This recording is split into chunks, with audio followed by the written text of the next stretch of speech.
Woo! Welcome to thursdai, everyone. Welcome, thursdai. April 3rd, not April 1st. Nobody to be fooled. April 3rd. Welcome, folks. My name is Alex Volkov. As always, I'm an AI evangelist with Weights and Biases. I'm your host for today. And there's so much to cover today that hopefully we'll get through all of it. But there's a bunch of open source. A very, very exciting week. One of these weeks where I started by being very busy at work. I'm going to tell you some of the stuff that I did at work that relate to thursdai as well. And I wasn't really paying attention. I was kind of playing with the native image mode of ChatGPT, like all of us probably, like the 130 million people that used it in the past week, according to Brad Lightcap. And I was playing with ChatGPT. I was doing some stuff. I was learning. I wasn't like really, obviously I was paying attention to everything that happens. And then yesterday, when I prepared my notes for the show, and as always here, I will... Oh, am I getting echoed? Ooh, 1 second, folks. I should not have echo. Okay, please let me know if I have echo, folks. Okay, so as I prepare the notes for the show, as I always do every kind of Wednesday, I collect everything, and Wednesday I prepare the notes for the show. I looked at a mountain of updates that we need to go through, just like an absolute mountain, a bunch of open source stuff, a bunch of like big companies stuff. OpenAI is about to be open again, folks. Did you know? Like, we're going to cover this as well, but apparently OpenAI is about to open source something soon, and you can even sign up for a thing. And they talk about this being like, you know, basically we've been waiting for it, and finally we got some updates for them as well. And so a lot to cover this week. As always, shout out to Lincoln. If you folks are listening on the Twitter space, Lincoln just commented with his thread of updates. Feel free to give him a follow, so you'd be up to date. But also, this is why we're here, to keep you up to date. So for those of you who are new to the show, a brief housekeeping, I don't know what to call this. thursdai is brought to you by Weights and Biases. We don't have other sponsors. Everything we talk about here, unless we specify in advance or during the thing, nothing is sponsored. We just love the folks we bring on and the people we talk to. And the motto is we stay up to date so you don't have to. And that's been the deal with thursdai for the past 2 years. Today is show number 99. And so our next show is going to be 100th episode, at least according to Substack, which we have. And if you go on Substack, you find thursdai, please subscribe and share with your friends. But at least according to Substack, today is show 99, which is crazy to me that we did 100 shows, because there were a lot of streams that weren't planned. You know, we did some streams on Friday that didn't count as an episode. But officially on Substack, since we started posting, we're up to 100 shows. We also crossed, and here I will use some of my audio effects. I just noticed that we've crossed 100,000 downloads, at least on Substack. So we crossed more. This is crazy to me that 100,000 downloads of our episodes has been around for the last 2 years, and many people write to me and write to my friends and write to my colleagues and say, hey, you know, thursdai is something we listen to every week. This fills me with a lot of joy as well, but also a lot of commitment to keep this professional for you guys and make sure that this is high signal and not fluff. And so this is also a point for me to invite feedback. If you have any type of feedback about how to improve the show, as listeners, as community members of thursdai, I would welcome it, and thank you for participating in the community. With this, I think it's time we get started. I have guests today, but I don't have my co-host. Wolfram is on his way. Nistan is going to join at some point as well. So for now, I think it's time to open with the TLDR, because there's just a lot to run through. I will just say this. We're already live on YouTube. Hey, YouTube folks. We're live on LinkedIn. Hey, one guy from LinkedIn. There's at least one guy on LinkedIn for sure. And we're also live on X video everywhere. So I'm going to just add that so you guys can follow. And then we will be able to get started. So for those of you who want to see the video, are welcome to follow us through the Weave Weights and Biases account video. I'm also live everywhere. With this, how about we start with our TLDR?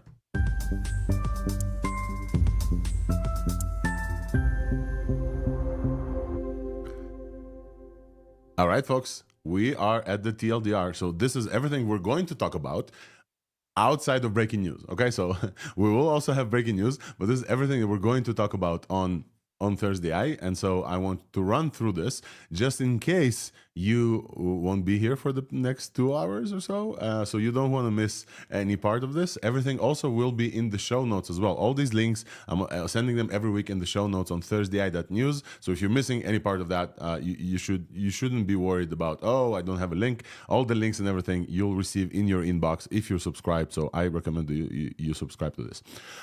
We'll start the show with open source. There's a bunch of stuff in open source LLMs. The first big one that we're going to chat about is OpenAI is about to be OpenAI. Get it? Get it? They're about to open source a reasoning model, apparently. Sam Altman posted something like, ta-da, we're about to open source something. We assume it's a reasoner. I don't know if they 100% confirm it, but I've seen like multiple folks talk about this. So we will talk about that. They didn't open source yet, but we'll cover it. They did open source some other stuff though. So OpenAI also open sourced Paperbench, a new benchmark, a new eval that actually goes to show how awesome they are in doing, because they released an eval where they are not the leader. Claude is the leader there. So we're going to talk about Paperbench. Paperbench is super cool. We'll also cover Dream 7B. It's a diffusion model. Do you guys remember we talked about diffusion language models? So we're going to talk about this diffusion model soon. It's Dream 7B is like the claimed state-of-the-art diffusion model. Yam was very particularly excited about this, so I'm looking forward to hear from Yam about this model as well. We also have OpenHands 32B, a fine-tune from Quen, and for this we'll have a guest. I see Xinxyao. I'm hoping I pronounced this correctly. Xinxyao Wang from OpenHands. You guys remember OpenHands? We've talked with OpenHands about their coding agent, and now they also released a model, and there's like also a cloud offering. So we're gonna chat about this with Xinxyao very soon. Then we will also talk about. It's not in my notes, but I have Zach here. We're going to talk about NOMIC's multimodal embed, which I have Zach Nusbaum, who's been on the show before. He's going to join and chat to us about how they've trained a state-of-the-art multimodal model for embedding PDFs, which is super cool. Then, in the big companies, LLMs and APIs, we obviously have to mention, although these prices, like these tickers don't make sense anymore, OpenAI raised an additional $40 billion and an additional $40 billion at a $300 billion valuation, which is more than Coca-Cola and other big companies, more than Disney, more like a bunch of other stuff. OpenAI is on track to become like a $1 trillion valuation company, and also to cross 1 billion users. So that's insane. They also have this new Monday voice, which we will talk with. Monday is super cool. I don't know if you guys chatted with the emo ChatGPT yet, but it's pretty cool. Amazon announced Nova Act. And Amazon has posted a picture wherein they have 3 kind of like benchmarks, which they probably cherry-picked, that they beat both Claude 3.7, Sonnet, and OpenAI's Kua, which is computer use agent, if you guys remember Kua. They beat both of them on these metrics, and that's very interesting. And supposedly this is the work of some of the adept folks that Amazon acqui-hired. We'll see. So basically Amazon announced this Nova Act, which is a computer use API. We're going to chat about this as well. There's a new benchmark from Math Arena called USAMO, so Math Olympiad, and up until Gemini 2.5, none of the models get more than 5%. Gemini crushed it, and we're going to chat about what this means with 24%. So Gemini 2.5 on this one benchmark, compared to every other big model out there, gets 24%. Everybody else gets less than 5%. We have to try to figure out what's here. And then also, there's like a new update from CoreWeave and Nvidia, where they announced like 800 tokens per second for Llama 405B on their new MLPerf like 5 benchmark or something. So we're going to chat about this as well. That to me is crazy, just absolutely crazy. 800 tokens per second for Llama 405B.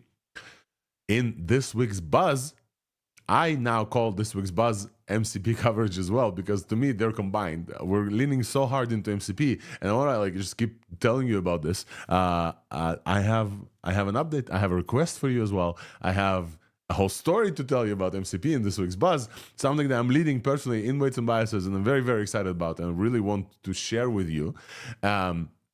And also, yeah, so this week's Buzz this week is very, very worth waiting for. We're probably going to do it an hour in. And I will talk to you about MCP observability, which is a thing that I think that needs to exist. And I hope to convince you that it's a thing that needs to exist as well.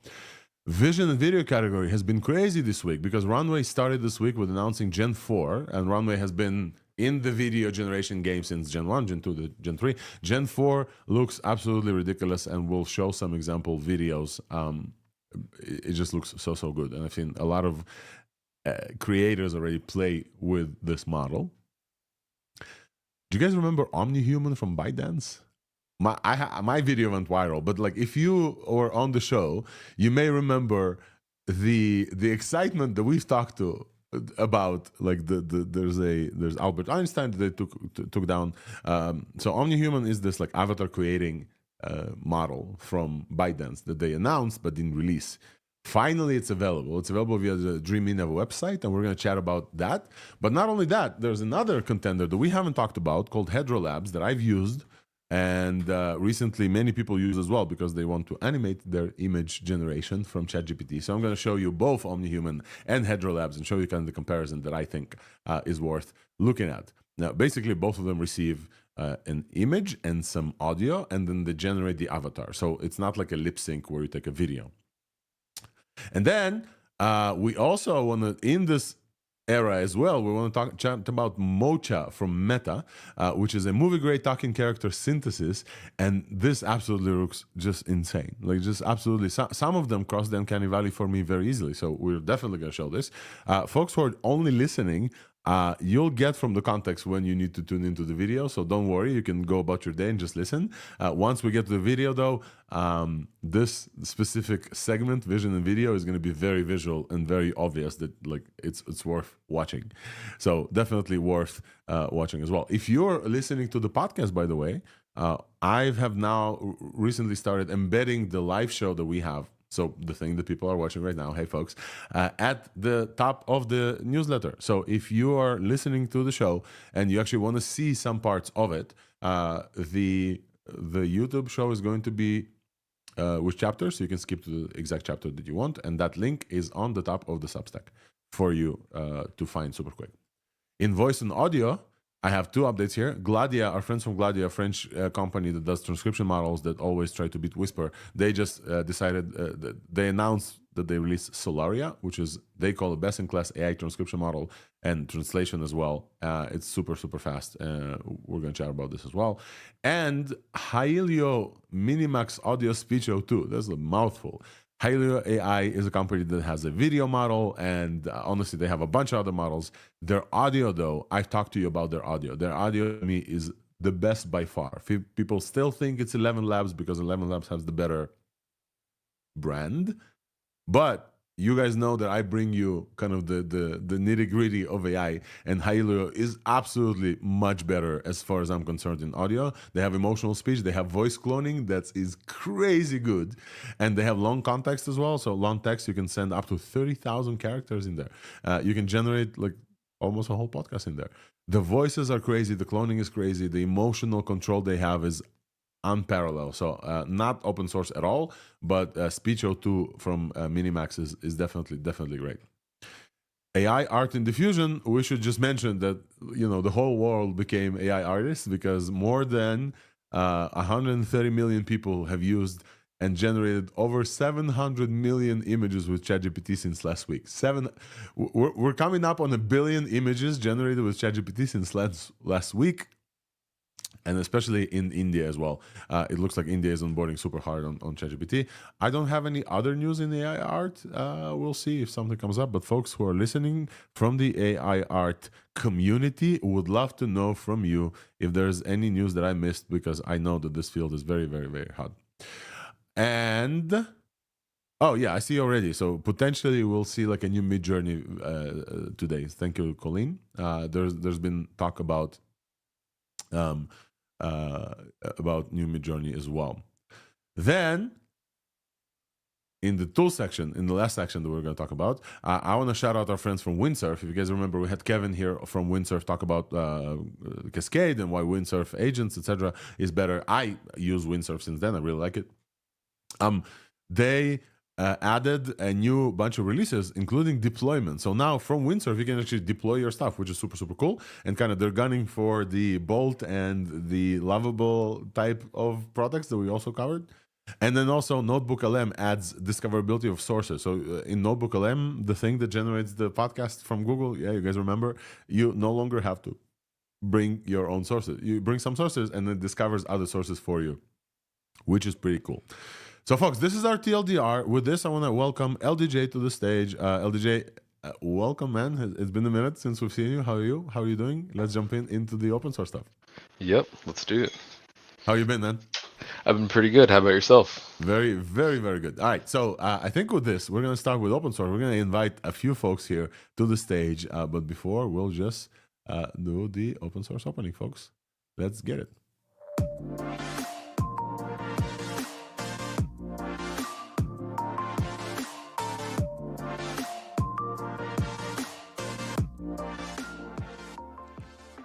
Open source AI, let's get it started. Let's get it started, folks. And now we are welcoming multiple folks. So you guys know we have LDJ the co-host. Thank you, LDJ, for joining. And now we have two more folks to welcome. We're welcoming Zach Nusbaum. Not your first time on the show. You've been here before. Welcome. I think not in video form, though. So welcome. Great to see you, Zach. Zach, you work at NOMIC, correct? Yep, that's correct. Thanks again for having me. Absolutely. It's always a pleasure to have you on. And we also have Xinxyao, am I pronouncing this correctly? Xinxyao Wang from Open All Hands. Yeah, definitely. So All Hands, the company, Open Hands, the AI coding agent. You guys also released something super cool this week. So would love to chat and hear from you what that's about and what you trained. But I think just by order of who's been here first or who I invited first, we'll start with the NOMIC stuff. And Zach, I think that you guys have an announcement this week.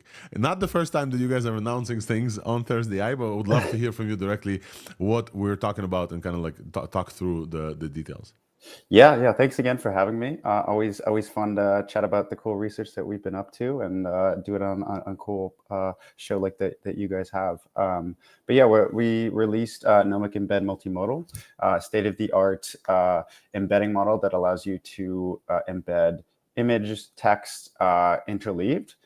Previously, most of multimodal embedding models, you required two encoders. So like clip style, you'd have a separate text encoder and a separate vision encoder. But a lot of the problems would be that like your modalities would get embedded separately. So if you and require you to have two separate vector stores, one for your image vectors and one for your text vectors. So we took a bunch of our learnings from training high-performing text embedding models and applied this to the multimodal work that the great folks that led the Copoly team and the DSC work. I think Manuel and I'm forgetting the DSC leads team name, but yeah, but we basically built building on top of great open source work, and we've released two really great Apache 2 license 7B embedding models that are state of the art. So CoreWeave is the top of the leaderboard for. I'm gonna butcher the name of the leaderboard, but video retrieval or visual retrieval. This one, Vidori yes. V2? Yes, exactly. Yeah. So yeah, we're top of the leaderboard there with our multi-vector or later interaction model. So this leverages a lot of the same approaches that Colbert models use. And then we also have a dense model, just NOMIC Embed Multimodal 7B, which outperforms all other single vector multimodal and embedding models. That's so cool. So first of all, thanks for coming up and talking to us about this, and huge congrats on like the state of the art embedding models. I want to talk to you about sizes for a little bit, okay? 3 billion and 7 billion parameters for both these CoreNomic and NOMIC Embed Multimodal. What is the difference between the two? Like how do folks like select which ones they want? Yeah, so the 7B, both these models are built off top of the Qwen 2.5 VL. So the 7B comes with an Apache 2 license with the and you'll get slightly better performance. The 3Bs, I believe they are under a Qwen license. So I think, for research purposes, it's all good, but I think for any commercial purposes, it falls under a non-commercial license. Yeah, with the single vector models as well, like the embedding dimension is slightly larger for the 7B, but you also get a decent performance boost. So it kind of all depends on your compute setup. I think right now, most people, I think, even on Apple computers or CPUs, like you can run 7B parameter models fairly well. And the nice thing about this is you're not generating any data, tokens auto-regressively. You're just outputting a single vector. So should be faster than if you were running the Qwen VL just through generation. And we also have some demos, I think, later in the blog post. I can also drop them in the chat as well, showing how to use these, both the multi-vector, late interaction model and single vector model. Yep, exactly. That's awesome. One more question I have for you, Zach. Embedding models. Well, we talked about embedding models with the backbone of like Mistral, for example, and this is the first time that I remember that we talked about like huge embedding models. And by huge, I mean like in the small LLM category, but huge compared to embedding models. Embedding models, there are embedding models that are tiny. You guys also train like very small embedding in the millions of like in the hundreds of millions of parameters. How should folks choose? Like, why go all the way to like a 7B when they're like is the performance that much better so that folks need to actually run like a 7 billion parameter model, or is it more useful for folks to run like a very small, very quick model? Because sometimes for embeddings, maybe when you create the vector store, that speed doesn't necessarily matter because that's kind of offline when you create it. Maybe update this, but on the query time, at query time, right? When the user drops something, and you want to do like a search, you want to embed that like super quick. So maybe for that you want like a much faster model. How are you guys thinking about what are the best practices in using like smaller or bigger models? Could you talk to it? Yeah. This is a really good question. I think it gets to the crux of a lot of the things that we've been thinking about when we're training our models. You bring up a good point about query time, right? If you have a larger model and this is in your RAG pipeline, you don't want your retriever to slow down the bottleneck, or you be the bottleneck in your pipeline, which is why I think we tend to aim for smaller models, and allows you to also run these models on device, on consumer hardware. Another practical consideration is the dimension of your embedding. So with larger models, your output dimension gets larger, and you pay a linear increase in memory. So compared to like a 1B and 150 million parameter model, like you're paying a 2 or 3x increase in memory, which adds up when you have a lot of data, right? And you have millions to hundreds of millions of documents. One challenge I think right now that exists in the open source ecosystem is I think there's potentially, I'm not totally up to date with VLM architectures and models out there, but I don't think that there's many high performing VLMs out there that are under 3 billion. I think that there's been some great work from the Hugging Face team on the small VLM work. So I think that could be a nice direction as well if we wanted to train some smaller models that would be a little bit better on device, or pay a smaller cost in memory. But in general, right now I think that like choosing the best model for multimodal data, I think requires you to have like a very high performing and strong VLM base. So yeah, Which is Qwen 2.5 VL. And shout out to our friends from Alibaba Qwen, by the way. Shout out to Jun Yang, Bayohan, and like the whole team for this just incredible workhorse of the industry, because like many folks, this is what they're now building on top of. And Zach, thank you so much for coming up, because it kind of connected to this. The next thing that we're going to talk about is also a Qwen thing. Zach, feel free to drop or stick around with us if you want. We are going to move to talk about kind of the next part, which is also a Qwen fine-tune, I believe. Xinxyao, would you like to present yourself? This is your first time on the show. We've had Graham. Sorry, we had Graham before, and but this is your first time on the show. Would you like to present yourself first, and then we're going to talk about what you guys released? Yeah, sure, definitely. So, hey everyone, I'm Xinxyao. I'm a co-founder of All Hands and also like early contributor of Open Hands as the open source project we are building. Yeah. Yeah. So Open Hands, once you guys launched it, I believe it was also Jungyang kind of related to this. I remember like Jungyang posted like, let's do some open hand stuff, and then like the community started from this, and then and then you guys actually took it into like a whole thing. So we've covered all hands before. We've covered Open Hands, which is kind of the which started as Open Devin, I believe, if I remember correctly, right? So folks, if you guys remember Devin the coder, where's Devin now? I don't know, but not even in the ranks. But fine, but that kind of excitement about like a coding agent, I don't know, they got like a crazy variation, got folks to think, hey, we can build this in the open, and then folks started contributing as you did as well, and then afterwards, All Hands kind of came around as a company as well, which you are a co-founder of, correct? Yeah. Yeah, awesome. So, actually, three of us met through the open source. Like it's like incredible. Right after the day of like Devin release, we have Open Devin, and then we just jump into the community simultaneously. That is so cool. And I remember we talked about Open Devin, we talked about Graham like before, and then we covered like a month later. The reason why you are here is because this week you guys also have some news. Would love to hear from you what you guys kind of announced and discussed this week. I think you have like two updates. Yeah, definitely. So I guess the first update we have is like, oh, actually, can I share my screen? Yeah, please. Sorry, just let me figure out. Yeah, so I think the first update we have is like we have this Open Hands LM release, which is like it's more about like Veer 0.1. It's more about like a research preview, but like we got some encouraging preliminary result. We got about 37.2% on sweep bench verify, which kind of the performance is comparable to model with like 20 times more parameter, for example, like DeepSeek. So one complaint I heard from community members is like we lack like a decent open source model that people can just self-host it and run for themselves. So this is actually like our first attempt here. So let me just recap this for folks, because I find it super incredible. You guys started as a ragtag of folks on GitHub doing some open source stuff to try to replicate Devin. Then you became a company, and then you released one of the best performing agents for software engineering that's now like one of the best performing ones. And we're going to talk about Open Live Sweep Bench in a second that you guys are also topping. And then we've chatted about like Open Hands as an idea, and then now you're releasing a model, like a full like language model, a fine tune on top of Qwen 2.5 as well, right? Which is 2.5 coder.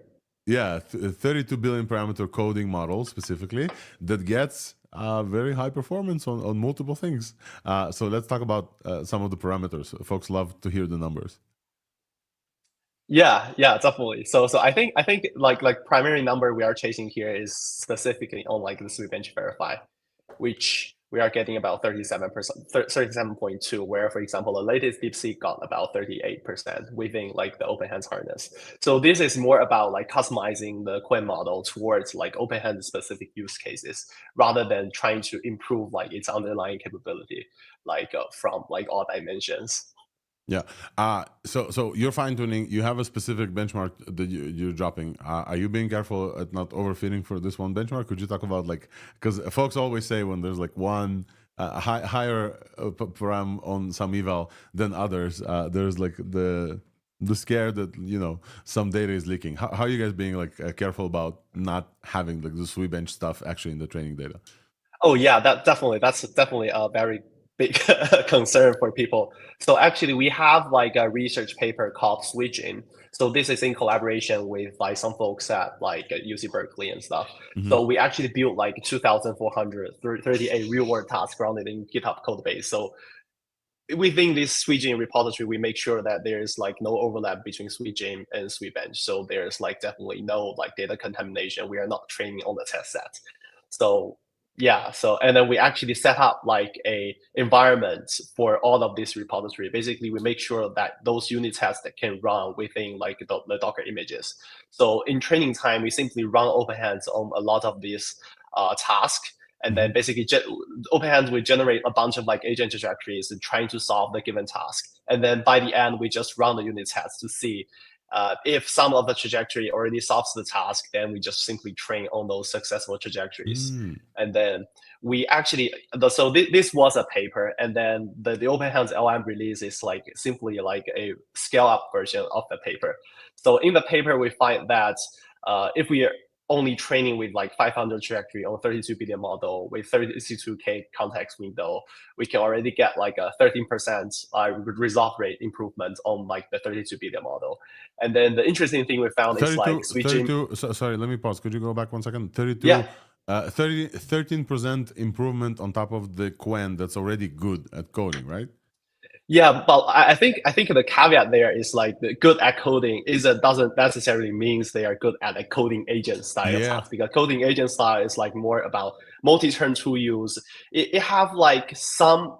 I think it's not like 100% related to the coding capability of the agent, rather about whether the agent is able to, for example, self-correct itself when it runs into some errors, or how to properly use tools to basically edit files. So those are the actual things we are targeting in improving, at least in this version of OpenHands LM 5.2.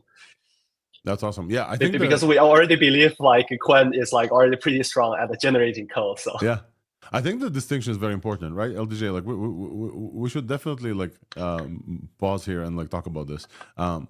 Coding ability does not necessarily mean real world ability. That's why SwiBench exists. That's why SwiLancer exists, which I believe SwiLancer translates tasks from Upwork and actually like gives them a specific like price, and then SwiLancer from also OpenAI kind of adjust like how much money would this agent be able to get from the pool of tasks within Upwork.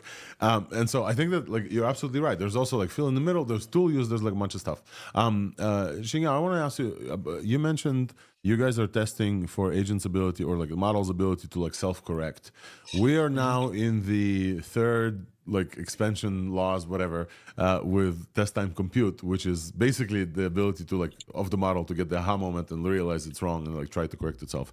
You didn't release a reasoning model. Have you guys played with reasoning traces at all, of trying to like fine tune, etc. for this effort? Like, how do you think about that aspect of self correctness from perspective of, well, you know, there's a whole crop of models now that do this?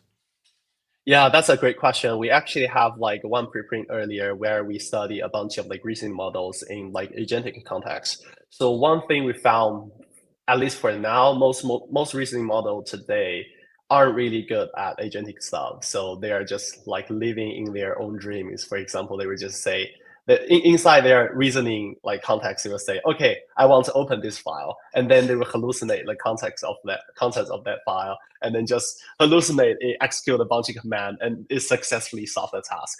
So that's still one thing. But like, I think we've definitely seen things getting much better with OpenAI's most recent like O3 mini, where they actually train the tool calling along with the reasoning task.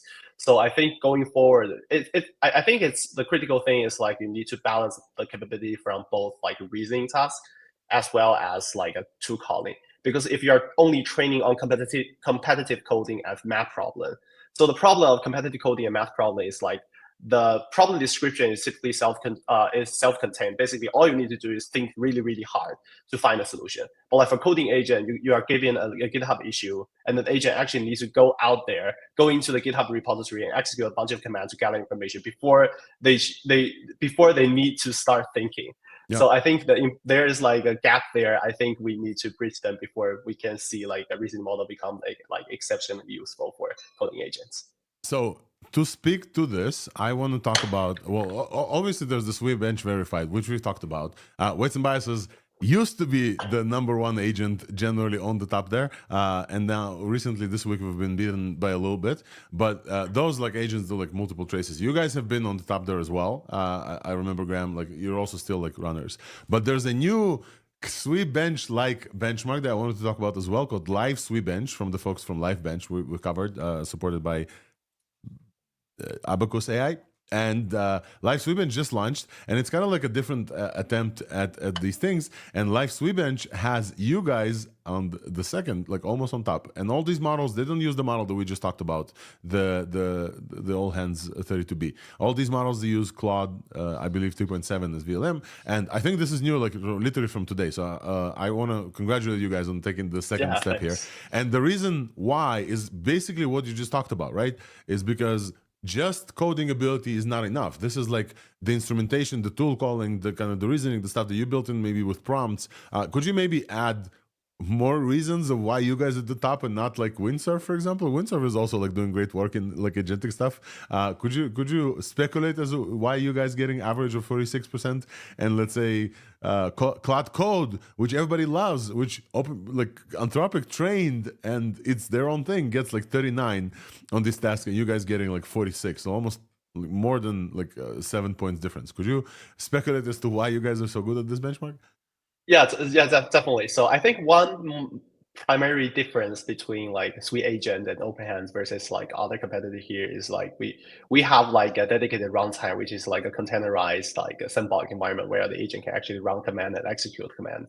So I think like for like a cursor or Windsurf, like that might not be like easy because you are actually running command on user's machine and you certainly don't want to destroy user's machine, but like that restriction is not like there within OpenHands system. So I would probably suspect that like one thing is like because OpenHands is like free to edit file as well as try to reproduce the bug and running command just to try to figure out what's actually going wrong there and then running a bunch of unit tests.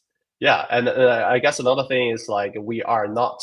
I think because like in our development flow, we are actually trying to build OpenHands into a shape where it can resolve GitHub issue for us. So OpenHands is actually improving OpenHands itself, and we use it constantly. Nice. So it's like unintentionally we optimize the agent towards that direction where it solves where it solves tasks as GitHub issue. So that might also have like some unintended effect. I guess that makes perfect sense to me, that explanation specifically, because Live Sweetbench and Sweetbench Verified, those are GitHub tasks. For folks who don't know who they are, those are GitHub tasks that people collected. They have like a very specific solution, and basically the models need to get to the solution. And then if you optimize OpenHands for that work specifically, unlike, for example, Windsurf, which is kind of like generally built for open coding things. Like you just code everything with Windsurf, and so it's like maybe optimized for that. So Windsurf is still getting a very high score here. Copilot is getting a high score, Cursor as well.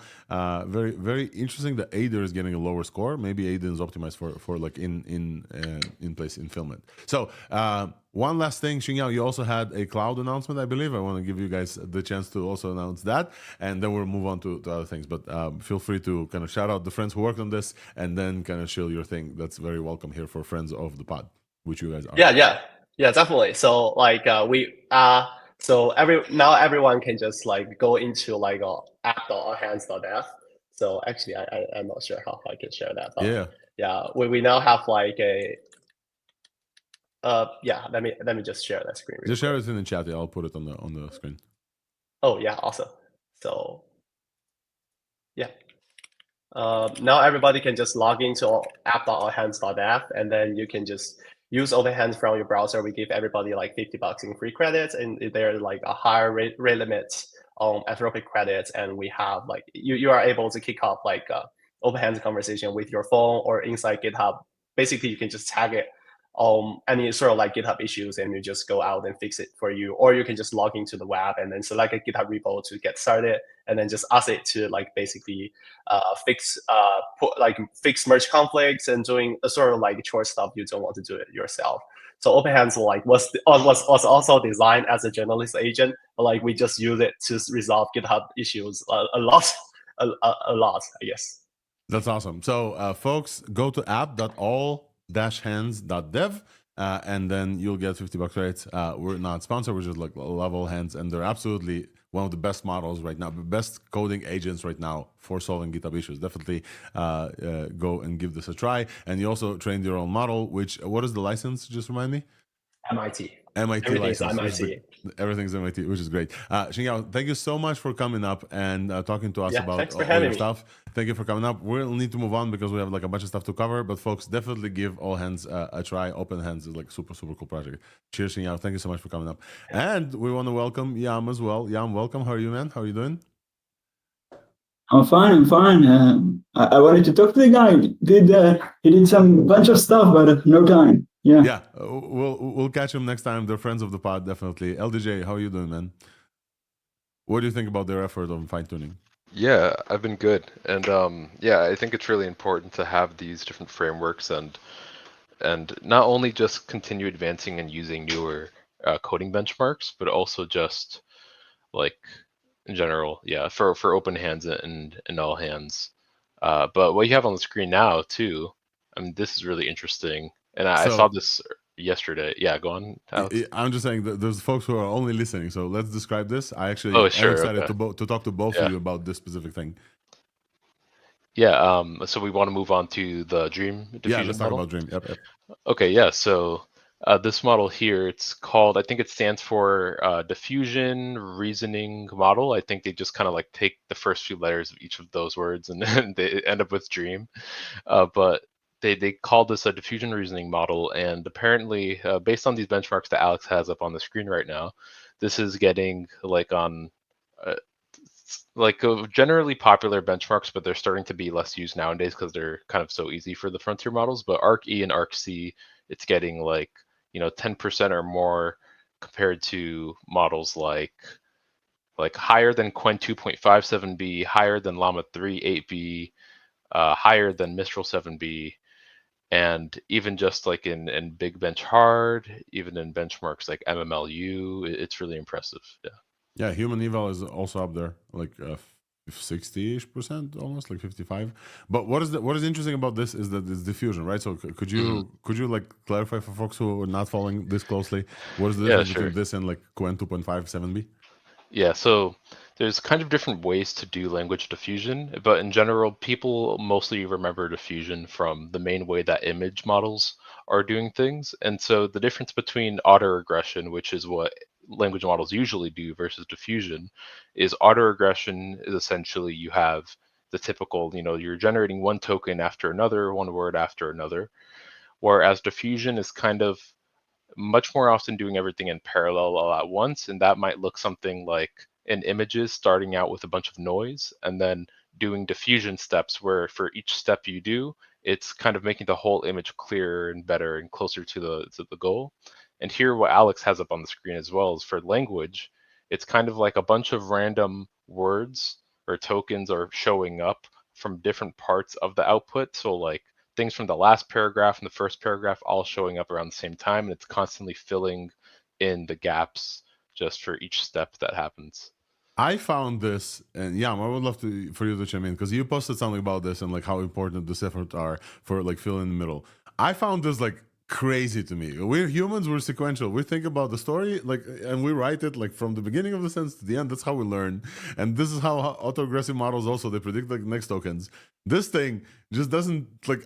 I see how this could be good for like I don't know an image model, but for language and the fact that it works, and for code the fact that it works, just like breaks my mind because like the model can generate the last word in the sentence or in the paragraph before like the second word. Like it don't make sense. What's exciting about this to you, Jan? Why are you guys so excited about like the diffusion models? Look. I can talk about this for hours if you really want to. What I'm saying is that like 3 minutes. But go ahead. 3 minutes. Oh yeah. What I'm saying is that many times you need to use language models in real life, like for coding and so on, and you need to use them like somehow let them edit this part of the code. The thing is that they're not built for that. They are predicting the next token. So the tricks everyone like is doing is like putting I don't know some marker somewhere, and then they predict after the text, and then you like move it by yourself, or like tell the model to what string would you like to replace, and then they output a string to replace, and replace by what, and then you go, this is how cursor and windsurf, all sorts of tricks. The thing is that it's not native. If you think about it, it's not really native. It's like too many steps. Diffusion in two words. The thing is that images have there are many combinations of colors, you can say, more than way more colors on your screen than there are tokens, the types of tokens.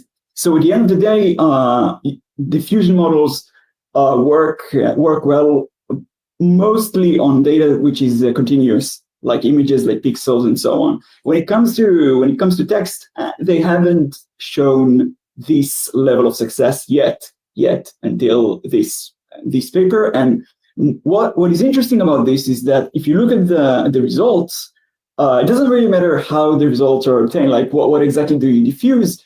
Getting to these results is incredible. It's like it's on par with models of this size.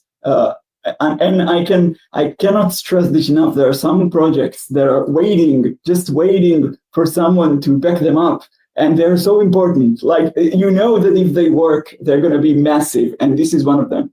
Because if you 10x this to 7 dB and you maintain the same level of performance, everyone can use this on their cursor at home. It all of a sudden it starts to make sense, and so it's very, very, very important.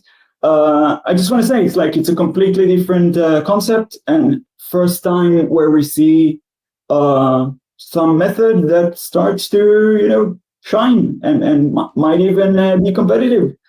Amazing, seriously amazing, absolutely. So this is so awesome. I just want to highlight a few. Thank you, LDJ. I want to highlight a few things here.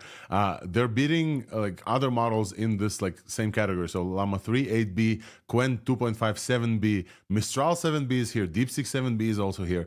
They're like fairly competitive on benchmarks with all of them.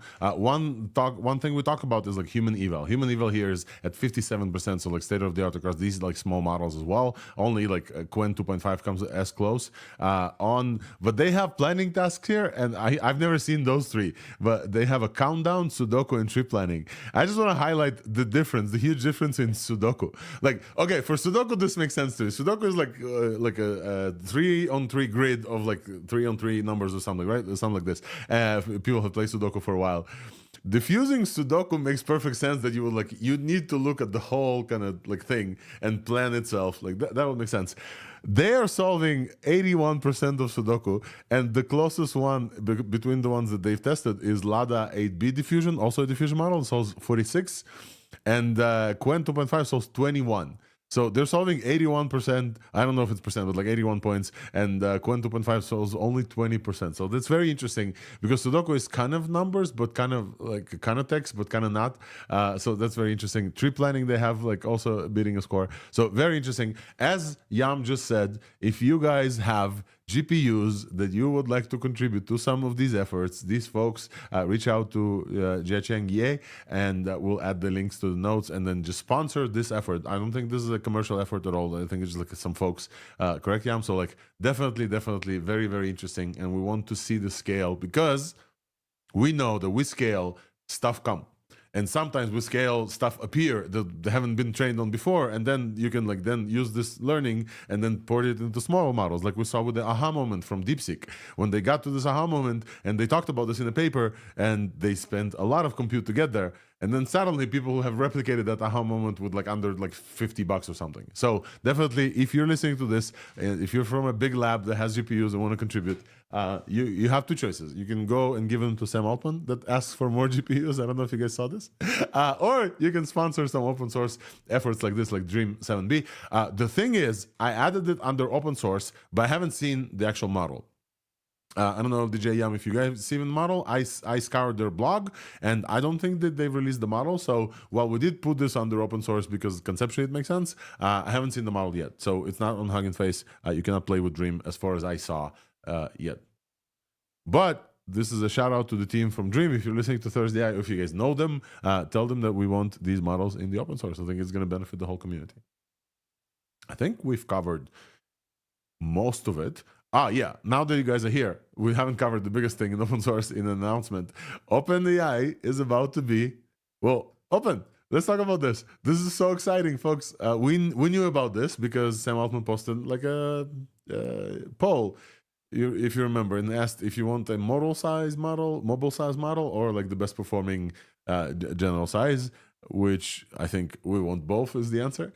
And now, this week, Sam Altman actually posted about like, hey, in the next 2 months, I think this is the quote, LJ, correct me if I'm wrong, in the next 2 months, we're going to release a state-of-the-art reasoning. I think, I don't know if he said reasoning, but I think people can confer that it's a reasoning model as well. So OpenAI is about to give us some open source, folks. And they claim that they want to make this right, and so they're seeking feedback from the community, to which I tagged all of you guys, everybody who's on Thursday. I just tagged in the reply to Kevin Well. And so they're going to host feedback sessions, encouraging developers to sign up. So there's a form. If you guys are interested, I'm going to add this form to the show notes. LDJ, what do you think about this OpenAI? Yeah, I think it's really cool, and I just wanted to correct. I think you said 2 months, but the tweet he put out, I think it just said few months. Okay, few months. But yeah, that's still maybe could be in the next couple months or something. Yeah, coming months from Kevin Vale. Coming months. Yeah. Okay. Few months, coming months. Okay. So they're not super committed. Yeah, so it's exciting though. I remember they put out that poll. It was here I have the tweet. February 17th. They put out that poll. Yeah. So like roughly a couple months ago, and I was wondering, like, after the poll results, it ended up saying that people wanted O3 mini. Basically, the options were: would it be more useful to do an O3 mini level model that is pretty small but still needs to run on GPUs, or the best phone size model we can do? And that's me reading directly from this tweet. Sure. And people voted 54% for the O3, like the poll result titled O3 mini, and people voted 46% for the phone size model. And we didn't hear anything about it for a few weeks, and I was kind of wondering, like, are they just going to act like that poll never happened? But luckily, they're acknowledging it now, and yeah, it's cool. I'm pretty sure that release is going to be tied to some huge Google breakthrough, like very close, like a day before. Maybe Google I/O. Google I/O is coming at May. Yeah. I want to say May 2021. Yeah, we're going to cover Google I/O directly from Google I/O, by the way. Maybe a day before, if you guys remember last year. A day before Google announced Project Astra, which is like a multimodal, which, by the way, feels so common now. We all have this, like, we can talk to AIs, we can interrupt. A year ago, this was crazy. A year ago, this was like a huge announcement, like, folks, we have a multimodal they can watch, etc. And the day before, OpenAI dropped advanced voice mode, like, and just like showed us what's possible in this realm. So like a lot has happened this year. That's one. But two, OpenAI is very known at undercutting Google's releases, including the last Gemini 2.5, which is incredible. We still haven't talked about how incredible Gemini 2.5 is. We'll cover this in a second. A day before that, or the same, I think it's the same day, OpenAI is like, ta-da, native generation for images that we've talked to you about a year, and now we're like finally releasing this. And they broke like the internet basically with Ghibli. So OpenAI loves undercutting Google, so we can assume that maybe when Google's about to release something super cool, OpenAI will have an open source release, which is like absolutely take over the airwaves. Jan, what do you think about this this thing, and also the limitation that Sam said that we're not going to do some silly stuff like limit this to under 700 million users, attacking Zuck directly? I think. Look, I think it's fair to say that everyone understands that it doesn't really matter. At the end of the day, if they release an open source model or not, it's not going to hurt their profits or anything like this. People are still going to use their services because the services are good. You're going to use the products because the products are good. You're going to use the API because the API is managed and it's good, really good. So even if in the future they're going to go with even larger model or more sophisticated model, I don't think it's going to impact anything about the profits, and so on. Just like Google releasing Gemma and Meta releasing Llama and so on and so forth. That's it. I think it's absolutely great. All for it. OpenAI backing open source again. By the way, I'm not sure that many people know, but before the LLM craze, OpenAI had a lot of very, very significant work and very impactful. Everything was open source. All the code, everything. All the state of the art we use today for reinforcement learning, like the foundation came from OpenAI back in the day, many years ago, and we take it for granted now, like it's history. But yeah, anyway, it's very, very, very very positive news. Absolutely. We're very excited about this here, specifically because our focus is like strongly on open source. We start with open source every week. We barely cover OpenAI in open source. Sometimes they release some stuff like Paperbench, which we're going to cover in a second. But generally, we're not we haven't seen any models from them, and like we're very excited about this. So we're definitely going to cover everything. They're probably going to go live stream, folks. We will let you know once you can use these models for sure. Let's cover the next and kind of the last maybe in open source stuff from OpenAI as well, which is you guys seen Paperbench, a new eval that they released, and I would love to chat about this because it's very interesting.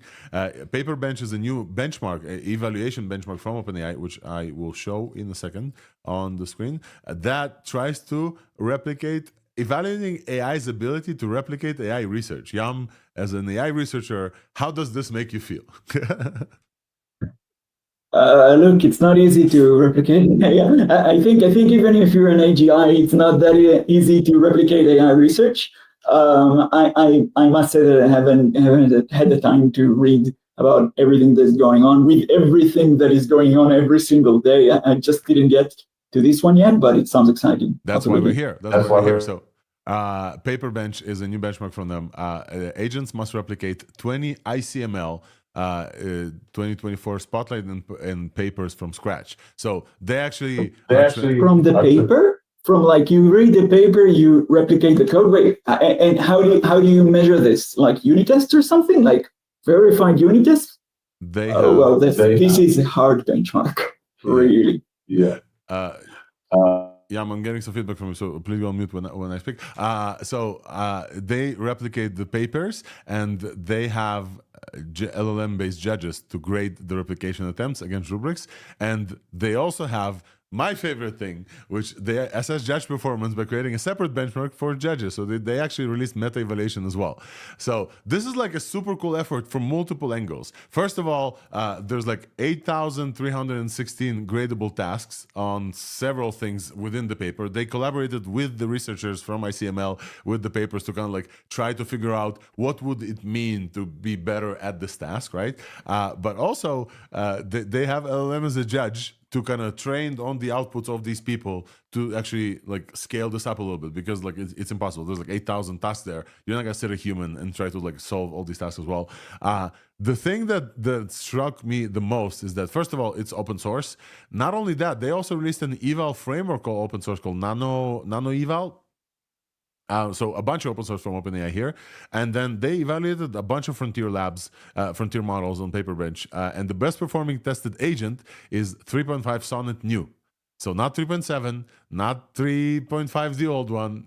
We call this new Sonnet, 3.5 Sonnet New, which was released somewhere in like December or November of last year, with open source scaffolding, achieves an average replication score of 21%. So 21% replication score of an ICML 2024 paper that's done with an AI. And they recruit top ML PhDs to attempt a subset of Paperbench, finding the models do not yet outperform the human baseline, which sounds good. So this is open source. Folks are welcome to try this at Paperbench, and on GitHub. The links will be in the notes as well. This is super cool. It's a hard benchmark, and I applaud OpenAI for releasing a benchmark in which they're not the top. I think that's like super cool. That's like applauded everywhere. LDJ, what are your thoughts on this? Have you seen this at all? What are your thoughts now that we're like covering it? Yeah, I think it's super cool. And sorry, I have a dog barking in the background. I don't know if you hear it, but yeah, I think just all around cool and good progress that we're making here. So absolutely great effort from OpenAI, and we welcome the open source as well. I will just say we will welcome the other open source much better than another eval. Another eval is always great, especially in the PhD ML PhDs. So we'll definitely appreciate this, but I think we'll welcome the other open source much better. I think that now we're talking about OpenAI, we should move towards big companies and APIs, because there's like a bunch of updates there. LDJ, go ahead, and then we'll move on. Yeah, I was. Wait, can you hear me now? Yeah.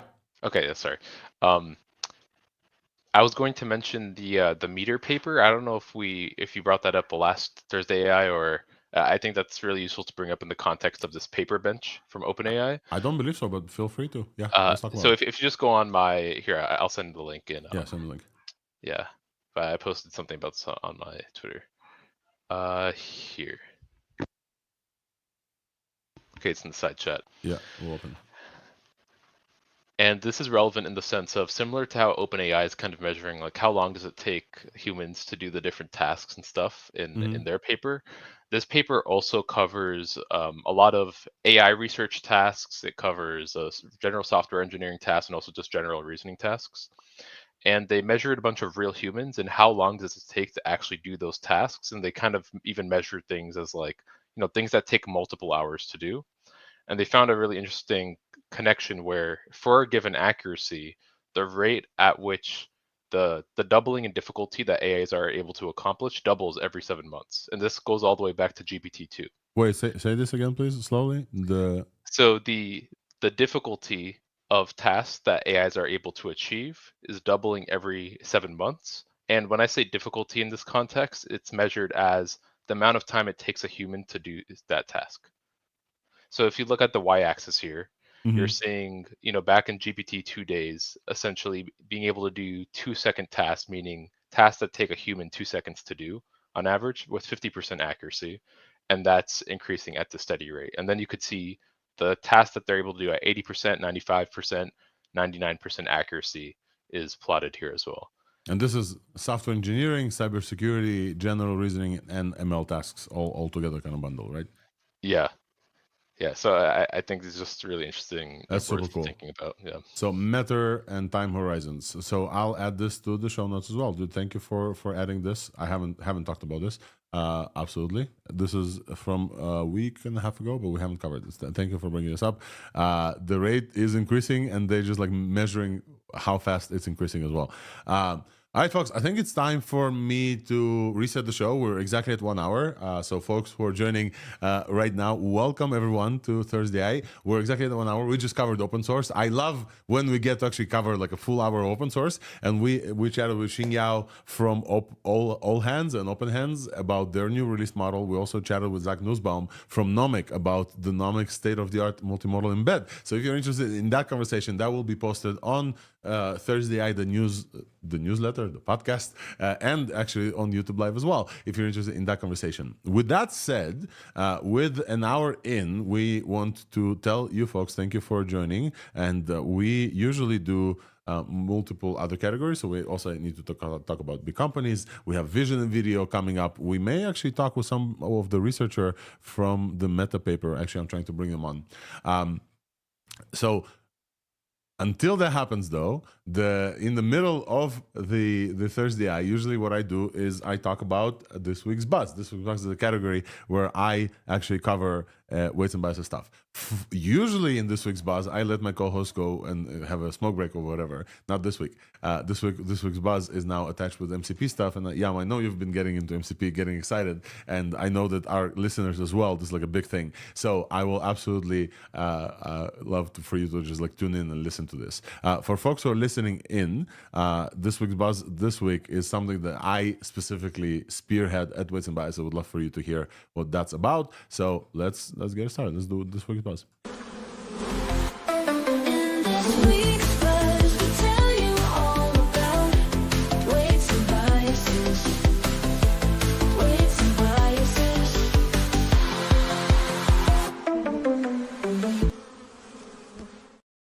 Alrighty, folks, welcome to this week's buzz, a category of Thursday where I talk about the things that happen in weights and biases. And this week, the things that are happening are things that I kind of like push forward for, because if you guys remember, we all got MCP'd March 6th. On the show, we had Jason Neen and we had Dina Kozlov from Cloudflare, and we basically just said, hey folks, what is MCP? Tell us about it, and get excited. And I basically wanted to translate this excitement to you and also tell you about like why I think now that MCP is like a very big deal. After getting MCP'd, and realizing how potentially big deal this could be. And then we saw multiple things happen. We saw OpenAI announce support for MCP in the Agent SDK and upcoming support in the ChatGPT app and the Completions API and the other API that I keep forgetting, the new one that they have. We also saw Sundar Pichai talk about MCP, and Sundar just posted to MCP or not, etc., something like this. We see an incredible adoption for this protocol, and basically we saw from Swix, our friend of the pod from Latent Space, a post on Latent Space outlining why MCP won. And after OpenAI jumping on and supporting this, and like fully supporting this, by the way, in their eval dashboard, like everywhere, MCP supported, they're going like full on into this. And then also Sundar is hinting support. Usually when the CEO asks, should we support something? The answer, they already been working on this for a while, like Sam Altman with the open source. So with all that said, that excitement translates into action, like this thing is real, this thing is here. For folks who have no idea what I'm talking about, MCP stands for Model Context Protocol, which is a standardized way of letting your agents or your chat apps get access to tools. And by standardize, I mean you have to write the standardization once, and all the tools that support the standard will be supported. Think about this as USB-C. That's the Anthropic way of saying this, the metaphor, USB-C for apps and tools. Basically, every tool that's built with MCP will be supported by every client that supports MCP. That's kind of the concept. I like to think about MCP as HTTP for agents, because for folks who are developers, which is the audience that I want to listen in right now, you could technically have built the web on top of TCP sockets, but not until HTTP came and browsers came along with the text transfer protocol did we get the web. So I think that this is how MCP is going to be, because I think it's that big and agents are going to be everywhere. With that kind of caveat and like with that announcement, the thing that I've noticed super quick is that we at Weights and Biases build Weave. Weave is a Weave is a AI LLM observability and evaluation toolkit, as I've talked to you multiple times before. Observability is the bigger part of that as it concerns to MCP, specifically because there's this thing with MCP where right now, before you use MCP, if you want to add tools to your code, to your agent, to your chatbot, etc., you just write them in whatever language you are, and you execute them together with your agent, which means you can observe them. You can observe what happens. The more folks will start externalizing their tool use, the more agents will start using MCP, the less observable the whole thing will become, because a lot of the execution will now happen somewhere else, in an MCP server, for example. This is not great. MCPs are great, the protocol is great, standardization is awesome, but the fact that the more MCP is getting adopted, the bigger of a black boxes collection of execution you will have as a developer. This is not great. This is the part that I'm talking about. Not great. And not only not great for us as an observability platform, because we will be able to just give you less of a product that is useful to you. It's not great for you as a developer, because less and less you'll have the chance to debug something that you would be able to debug had you not used MCPs, for example. And for that reason, I started thinking about, well, okay, this is a problem that can be solved because MCP is an open protocol. MCP is hosted by Anthropic, and the folks from Anthropic are supporting this. But we saw OpenAI support this. OpenAI wouldn't have supported this had it not been an open protocol. Google is about thinking about joining as well. And so I was like, okay, we should talk about MCP observability and how this should look like and what this means and etc. And for that, I want to tell you that I'm starting a new initiative. I called it Observable Tools. This is an actual domain, observable.tools. If you go there right now, there's not going to be nothing super interesting because we haven't announced this yet. You guys on Thursday are getting a little bit of a sneak peek, let's say. Observable.tools. So right now, Observable Tools, all it is a redirect. And this redirect is going directly to the Model Context Protocol GitHub, where a discussion about how this should work, a technical discussion about how this should work, exists. Observable.tools. If you go there, let me show this on the screen as well. If you go there, it will redirect you to the GitHub discussion of MCP, the proposal that I wrote together with folks at Weights and Biases of how we think MCP should adopt observability. For many of you, this makes no sense. Many folks are listening, not developers. Maybe developers, they don't care about MCP. Maybe they care about MCP, don't care about observability. That's fine. I just want to tell you that for me and for us, it's very, very important that this exists. And for those of you for whom this is interesting, I would love for you to join the conversation on GitHub and to show by support, by giving a thumbs up, a star, a conversation, show the Anthropic team that this is something that you care about, because this is how open protocols work. People suggest ideas all the time, and they say, hey, we need this, we think this should be this, we think this should be that. We went a little bit further than this and actually suggested like actual implementation with diagrams, with how we think the protocol should change, with traces. We went a little bit further. I want to just like highlight a few points. I'm not going to go super deep into this, but I'm going to highlight a few points of how we think this should happen. Specifically, there's another protocol that's called OpenTelemetry. OpenTelemetry is a protocol that's been created with multiple folks also collaborating, so that a company that does observability, for example, like us and some other company, once they support OpenTelemetry, a user can just switch to where they send the telemetry, the traces, the spans, the kind of the details about how the application performs, the observability details. They can just switch where they send them, basically just opening up this field. Many big companies, Datadog, like all these companies, like OpenTelemetry is supported by multiple people right now because nobody wants to get share-locked into one company's solution and then get really, really stuck with them, right? So this is why OpenTelemetry makes sense. OpenTelemetry is also an open protocol, which means it's also a vendor-neutral protocol. It's not only for weights and biases weave, it's a vendor-neutral protocol. And so basically, we saw that these two protocols have a beautiful conceptual connection together. Vendor-neutral supports LLM specifically. They're like very helpful for user experience and developer experience. And so we suggest an OpenTelemetry support for MCP. This is basically what this proposal is all about. So with that, I already see there's like participants in here. I would encourage you to go to observable.tools.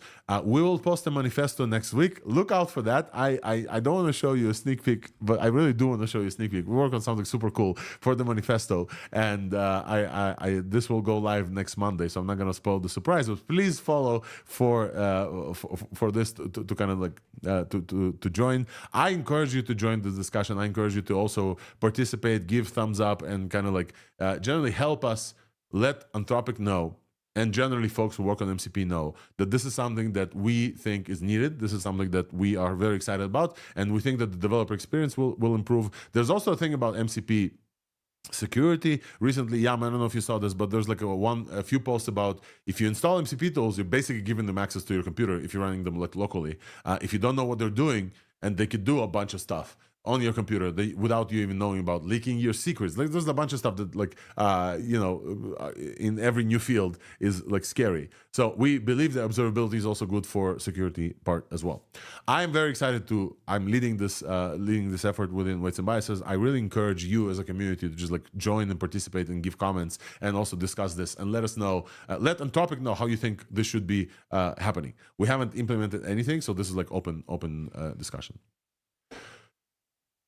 Yeah, so this is this week's buzz. Another thing that I wanted to just briefly mention, that for some very interesting reason, also MCP related reason, I asked the community, I asked like a bunch of folks about how to I just said, I'm a simple man. All I want in life is an MCP client that just like uses all the possible AIs and then lets me add a bunch of tools. And that post of mine went like stupid viral because apparently I'm not the only one who wants it. And so I just want to show you that like the amount of folks that came in there and talked about this is just incredible. I haven't seen like that excitement about anything. Yeah. Yam, you probably saw this as well. I got so many pings from people, hey, if you're not going to build this, whatever, I'm going to build this. So I just want to show you that like, almost like 1.4 thousand likes and like 1.7 thousand bookmarks. So people are bookmarking this more than they're liking this, because there's a bunch of solutions. Like 200 folks chime in there like with solutions, with ideas. I just want to tell you that I haven't yet seen a very good solution for this, but I will keep you up to date. I got DMs from multiple folks saying that they're working on something like this. So once we get something like this, something like an MCP local client that you can chat with local models, but also online models that supports MCP tools or toolboxes, which is the concept. I don't want to use Cloud Desktop as what I said. I will let you know about some of these solutions if once they come. That's it. Comments from hosts here before we move on to. Oh yeah. If anyone's working on this and would like to chat, feel free to reach out. I'm also working on this, just like everybody else in the thread. So yeah. So anyone working on this and would like to collab, absolutely. Yeah, reach out to him. All right, folks. I think that this was this week's buzz, and let's move on to big companies.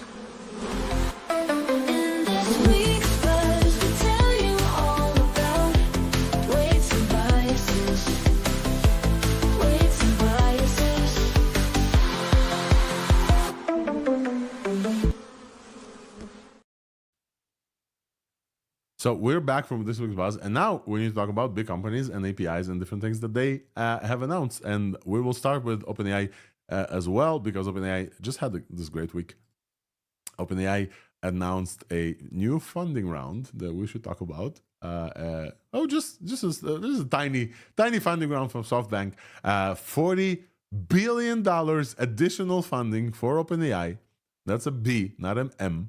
We're used to funding rounds like this for millions of dollars, and now this is like a $40 billion, valuing OpenAI at $300 billion valuation, which is insane, because that's bigger than Coca-Cola, and that's bigger than McDonald's. It's bigger than like multiple like decade-old companies, and this just kind of, for us, that's not that crazy, right? We kind of see it.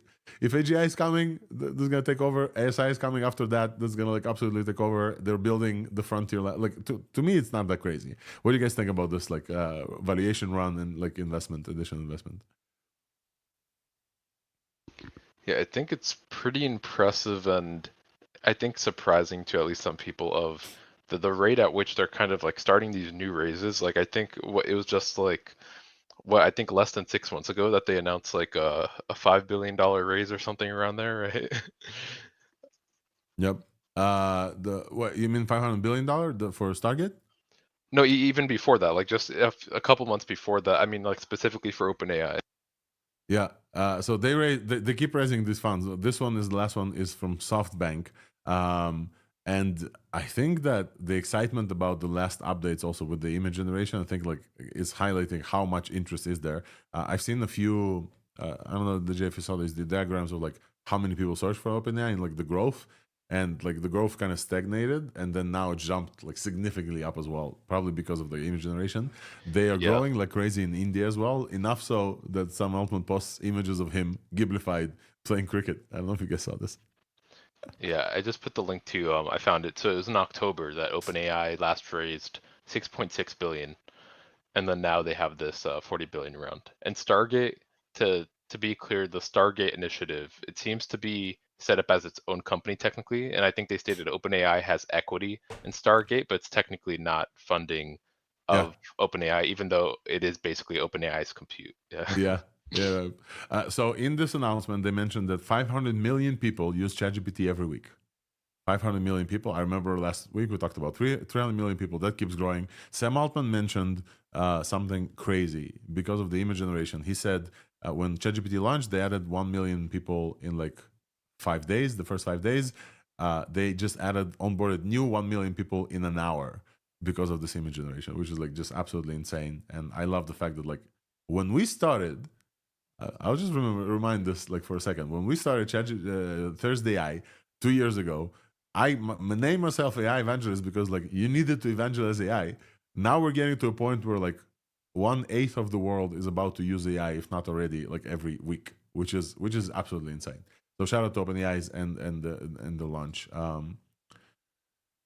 I wanted to highlight this as well. I thought it was funny. It's not super crazy important, but like this is the whole blog. 2 paragraphs. They raised $40 billion. The whole blog that talks about this is 2 paragraphs with basically no details. When they launch a research blog, is like multiple pages long with a paper. I just found it funny that like the number of words on a blog is proportionally opposite to how much money was raised, because $40 billion is absolutely insane. We saw another valuation of an AI company, by the way, this week. We should mention XAI has purchased X, which I don't know what it means, but because it's like, same daddy for both companies in all stock. But basically that transaction valued X at some like crazy amount, and also valued XAI, right? So XAI is now, I think, around, LDJ, do you remember? I don't remember exactly. I haven't written it down. But like XAI was also valued very highly, which is very interesting because I think I saw a post that means, what does this mean for Anthropic? And why is Anthropic not as valued as these two like other companies? So very interesting. We're getting like very high valuations for AI companies, AI foundation companies. Yeah, I have the information here pulled up. It was in December, XAI raised $6 billion. They raised $6 billion, and now post the acquisition of XAI is valued at, I think, at like 80 or something. I don't remember exactly. Yeah. But, yeah. All right, folks, let's move on to other news that I want to talk to you about. We have Amazon Nova Act. Do you guys see this? This is crazy. Amazon announced Nova Act, which is their computer use agent, only via API. And they're flexing on top of Amazon. Amazon is flexing on OpenAI and Anthropic with this chart that they say that on multiple things like ScreenSpot, web text eval, and web icon eval, and then also ground UI web. They probably cherry picked like these three because we know there's like a web agent evals as well. But on these ones, they're beating both Claude 3.5 Sonnet and OpenAI's Kua model, which is computer use agent model, which we know runs Operator. And we've talked about that being kind of the open state of the art.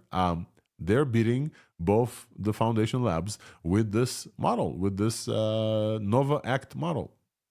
We talked about Nova as well. Nova is their kind of series of foundational models for Amazon.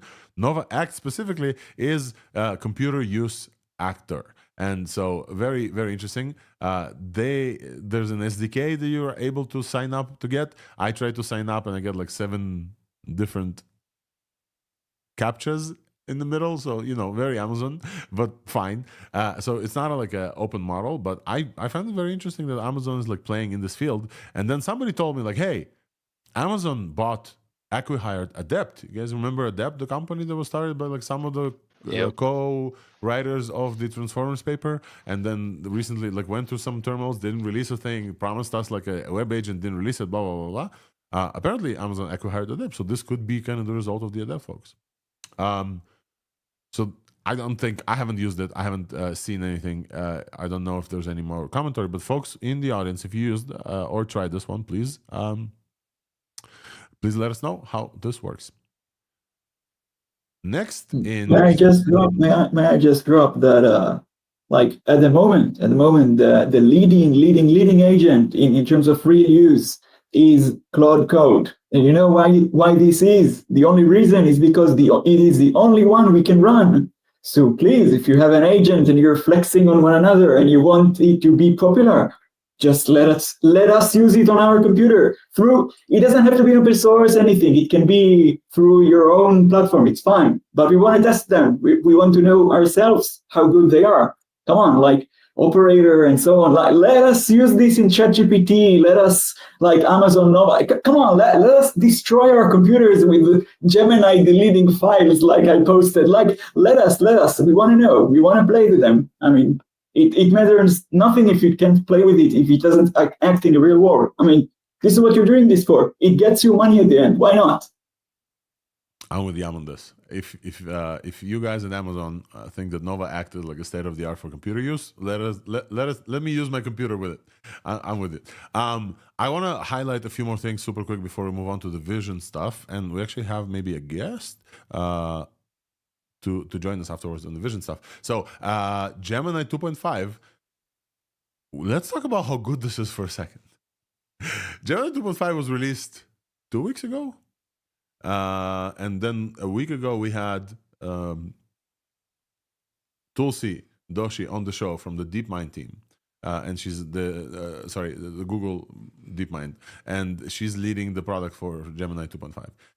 Gemini 2.5 is incredible, folks. I kind of like I'm very into this model. I've loved Gemini models generally. Gemini 2.5 released is a thinking model, as a unified thinking model. And it became my number one for multiple things. And I can tell you the things that I've used Gemini 2.5 for. I recently am very happy to announce that I finished filing my personal taxes. I still have corporate taxes to do for Torgum, but my personal taxes, which is like for folks who are listening and not in the States, and like the normal government takes care of your taxes for you and you don't have to stress about this. You don't understand how stressful that period is. And you can hire a CPA, but it's still stressful. He asks you a bunch of questions like, oh shit, if I answer incorrectly, I'm going to go to jail. There's like a whole thing. And I've used for my taxes this time, and I did them myself this time, like a dumbass. I used both OpenAI's O1 Pro, supposedly the leading math supporting model, and this time I used Gemini. And Gemini is amazing because the context window is insane. And I don't know what they did in this model.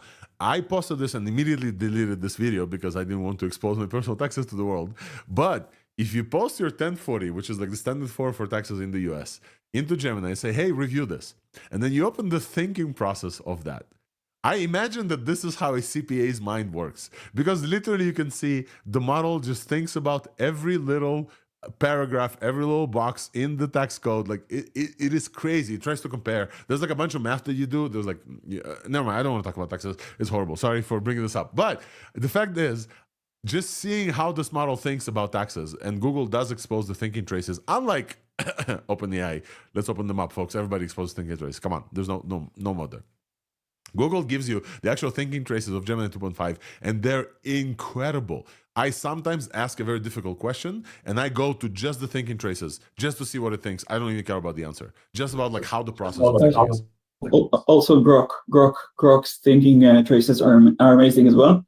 And moreover, they are structured.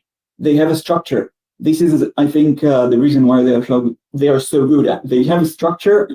I don't want to claim anything about how they were trained, but it like hints to the fact that probably it's by design, and the model is great, absolutely. And so, an additional highlight of how awesome this model is, and you guys can call us Gemini shills, you can call us OpenAI shills. We are here to like promote AI in a positive way. When it's good, it's good. We're gonna tell you. When it's bad, like the refrigerator stuff from LG, we're gonna also tell you. This is good, folks. And to highlight how good this is on math, I wanted to show this thing where USA Math Olympiad problems were released late March. So they're pretty held out. So like there's not a lot of chances that releasing late March, the model was already trained by this, right? We know the model trained, it takes a while. So they're held out. They're so difficult that any score better than 0 is better than what 99% of the people is capable of. That's how one person on X described them, okay? Any score better than 0 is better than 99.9% of the people who read like general Twitter are capable of. And reminds me of the first ARC on Kaggle. First ARC AGI on Kaggle when it was released before the LLMs and so on. Like if your model could solve one, like you would celebrate. Like I was there. I was there on this competition. Like today it looks so ancient, but exactly like if it solves one. So I absolutely get it. So like the fact that Gemini is not just solving one, like it's doing something. That's crazy. Seriously, absolutely. So I want to show this chart, and for folks who are watching my screen, this chart is so high that like I need to scroll through the chart to actually see the whole chart. This is an accuracy and date on the x-axis are dates from when this kind of like USAMO was released, and then models that are getting some percentage. Most models on this very difficult benchmark, they get barely up to 5%. I think DeepSeek R1 is getting the closest to 4.76% on this USAMO. And then somebody measured Gemini 2.5 Pro, folks, and the models are here are like O1 Pro on high, O1 Pro with high thinking. There's a lot of sequential tokens in there. There's a lot of like test time compute. O3 Mini with high, a lot of sequential test time compute. Claude 3.7 with think enabled. Gemini 2.0 Flash, the previous thinking. DeepSeek R1. All of them get less than 5% on this benchmark. And here comes Gemini 2.5 Pro, and we can see how much Google cooked with this, and we can see why bringing back Noam for $2.5 billion, whatever, was worth it. Noam Shazir, the lead author on Transformers. Gemini 2.5 gets 24.4% on this super, super hard math benchmark. Just the graph is crazy. I just want to highlight this. If you still think that AI cannot do math, just look at this chart. Look at this MO thing. All right, so Gemini, it's generally great. Use it. And by the way, it's free now in the Gemini app as well. So you can always use it for free in the AI Studio. Gemini app itself, there's an app, there's a mobile app as well. Gemini 2.5 is now also on that app as well. Last thing that I want to chat about is this thing super quick in big companies' APIs without too much fanfare, without mentioning any type of other news that I'm not allowed to mention. CoreWeave and Nvidia announced 800 tokens per second for Llama 405B on the new MLPerf 5.0, which is like an evaluation for GPU runs. With the new Blackwell Superchips GB200, there's a mess of like acronyms here, and I'm waiting for Nistan to help me like wade through them. But basically, CoreWeave, the hyperscaler for AI, and that's backed by Nvidia, like a bunch of other folks, announced that 800 tokens per second for Llama 3.5 405B, the bigger one. The chunky, it's not an MOE, it's a dense model. And then there's new results for H200 GPUs achieving 33,000, not 3,300, 33,000 tokens per second on Llama 270B, which is a 40% improvement on top of H100. Now, some of it is due to CoreWeave's getting the chips early. Some of this is due to the CoreWeave's like infrastructure as well and some optimizations. I just wanted to highlight this insane number, 33,000 tokens per second. Like, what the hell? And I'm very excited to see how Llama 4, when it comes out, will perform as well. So I wanted to highlight these like insane speed ups for the new generation of Nvidia chips. Yeah, any comments on this? I feel the AGI. I don't know. I like this so crazy. Seriously, there's nothing to comment. It's just I want to use it pretty much. All right, and if you do feel the AGI, I want to show you the OpenAI gave us a way to feel the emo AI, and this is like a very small thing. They released on the. I promised to cover like April Fool stuff, but I don't think we'll be able to. Basically, can I play this for you guys? No, we tried this before and I killed the X Space. But basically, I will just show you. Some of you may hear this, some of you may not hear this. There's a black circle now in advanced voice mode in OpenAI, and that's called Monday. And when you talk to Monday, Monday answers back, and it's emo, and it just like hates answering to you, and it's just like so fun. I don't know if folks use this. I really want to try to talk to Monday. Monday, how are you? Hey, Alex. Just here,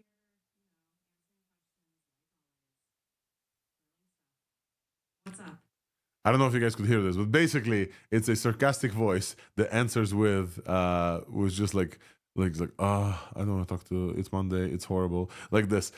For some reason, this is so fun. For some reason, having an AI that like answers like an email, folks have leaked the system message for it. It's just so fun to try and cheer this model up when it's just like gloomy. It's not like doomerism. There's no like crazy stuff. It's just like really, really fun. So shout out to OpenAI for this like supposedly open April 1st Fool's trick, but essentially this voice replaced Santa. If you guys remember Santa, this voice replaced Santa as well. I think we've covered the big companies, LLMs, and API in a good way, folks. Good job to us. And then I think we're moving on to vision and video. And I would love to invite Kong to come up to the stage with us as well. So Kong Wei, that was working with Meta on Mocha. Once Kong joined, we're going to talk about this. Oh, Kong is right here. I also want to highlight the two things that happened in the world of vision and video. So for folks who are not watching, I promised this to let you know when. Now is when. So we'll start with Gen 4, and I'll show this on my screen. So if you are listening only and you want to look, now is the good time to look. So let's start with Runway. Runway announced Gen 4, and some of the videos are just like, they just keep getting like incredibly better.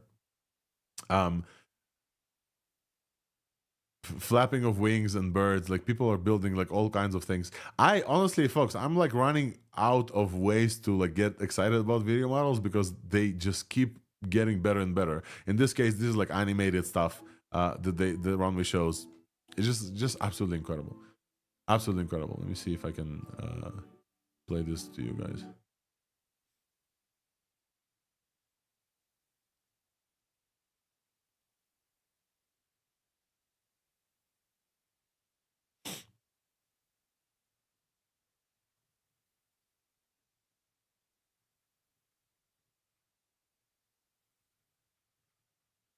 So we're seeing like all kinds of like cute felt animals, and I think they're highlighting the consistency there. So just absolutely great. Folks who are like using Runway, I'm like running out of ways to get excited about video models because they just like keep being insane. To the level of OpenAI that just released the native image generation, we're getting there with video models as well very, very soon. But the consistency in Runway is, I think, the highlight. I think people are used to judging whether or not something is an AI video by these three things that I at least judge the AI video ones.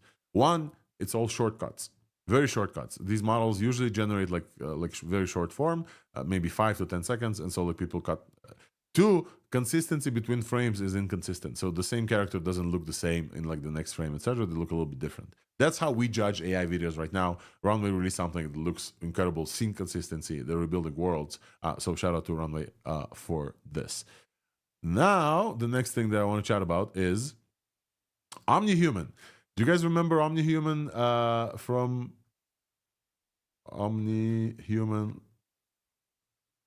ByteDance? We talked about OmniHuman and we get super excited. OmniHuman is taking one picture, and here's an image of Albert Einstein, for example.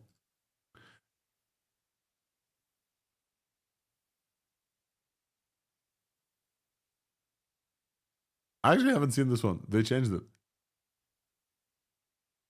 So you basically take one image, and OmniHuman from ByteDance has trained probably on all of TikTok, and it just generates incredible like life portraits. So OmniHuman didn't release. They announced like a paper, etc. They didn't release, but now OmniHuman is available. I wanted to tell you guys, but I'm like super excited. There's a website called dreamina.capcut.com. So this is like their like AI playground, and OmniHuman lip syncing is absolutely available here now. And so you go to lip sync, and here's an example that I want to show you of me from last week. You guys remember we got excited about image generation from last week? Was that last week? Jesus. It was last week, right? It's crazy. Image generation just came out a week ago. Gemini 2.5 came out a week ago. Like, it feels like a whole month has passed. Here's me animated and lip synced from one image. This is not video. This is one image.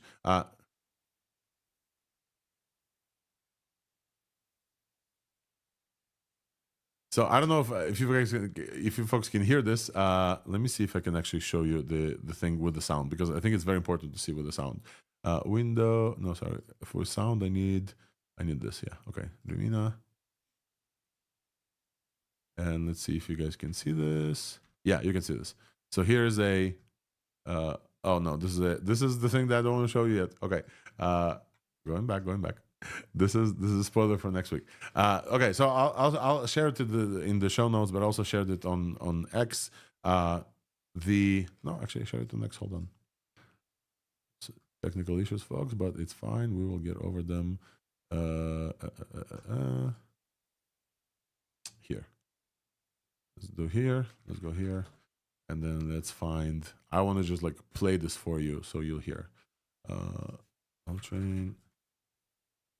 So OmniHuman animates from one image, and here's an example of it that I posted on my X somewhere here. Yes, we will say it was an insane week, and we have a few guests coming to talk about how insane. Let's jump into the TLDR because time is of the essence today. Well, every Thursday, but specifically this week. So you can see the lips move. You can see the like everything. They're not actually trained on cartoons specifically. So here's Tom like robots that build like with an actual human. 1 second. And now I'm just floating around. I died again. Look at the lips movement. It's crazy. And I'm still in this town. It's not so bad. So I was just very excited to let you guys know that this is now available and you can try it. It's not an open source model, but you can do animated characters. You can do like a bunch of like very, very, very crazy stuff. In addition to this, another effort came out this week that I want to talk to the author of. So I want to welcome to the stage Kong Wei. Hey Kong, how are you? Hey, Alex. Thank you for hopping up. Very, very impromptu. Thank you for hopping up. You're listening to the show. You actually tagged me in some of the releases as well. You guys announced Mocha this week, right? Yes. Could you first of all welcome to the show? This is your first time, so feel free to introduce yourself, who you are, and then afterwards let's talk about Mocha. I'm like very, very excited to hear from you. Thank you so much for the kind invitation. I really appreciate it. Hi everyone, I'm Tong Wei from the University of Waterloo. And yeah, the Mocha project. I don't know how to pronounce it. Is it Mocha or Mocha? So, Mocha, let's say Mocha. Yeah, Mocha. Okay, it was done like during my internship at Meta Gen AI, and in collaboration with my supervisor, Professor Wenhu Chen. Basically, Mocha is like the first model that can generate talking characters animation directly from speech and text. And what exactly talking characters? So we define it as like digital characters that can.